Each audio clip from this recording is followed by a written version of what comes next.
Would you do a video comparing small modular reactors to legacy reactors, efficiency tech? Yeah, I love the small modular reactors. They're really exciting. Some of the really exciting things about the new technology that's coming out is that the heat capacity that we have in the fuel is so high that even if you lost all the coolant, if all the coolant just went away magically for any reason, the heat capacity of that fuel is so high it won't do a phase change. And what that might sound like it's not a big deal, it's a big deal. It means you can't melt down.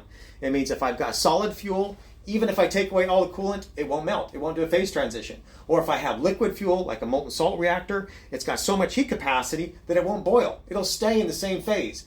And that's historically what's been the issue. That's what happened at 3 Mile Island. That's what happened at Chernobyl. And that's what happened at Fukushima. A phase change of the fuel. It melted.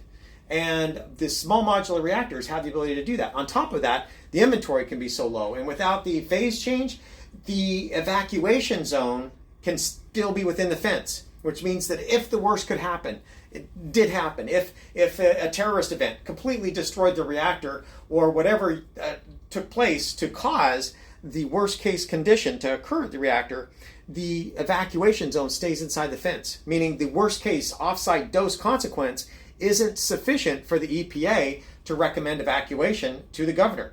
And so what happened at Fukushima was they evacuated because using that 70s technology reactor design that they had, said, oh, if we want to keep people below the regulatory limit, then they need to move.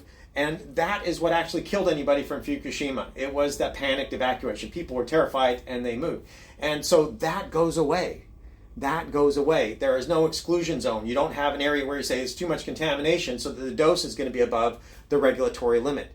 And that's what's really exciting, is that all of those things that people associate with being horrific about nuclear, that you could have an off-site release, it goes away. I mean, the off-site release doesn't go to zero, but it goes to a point where it's within the regulatory limit.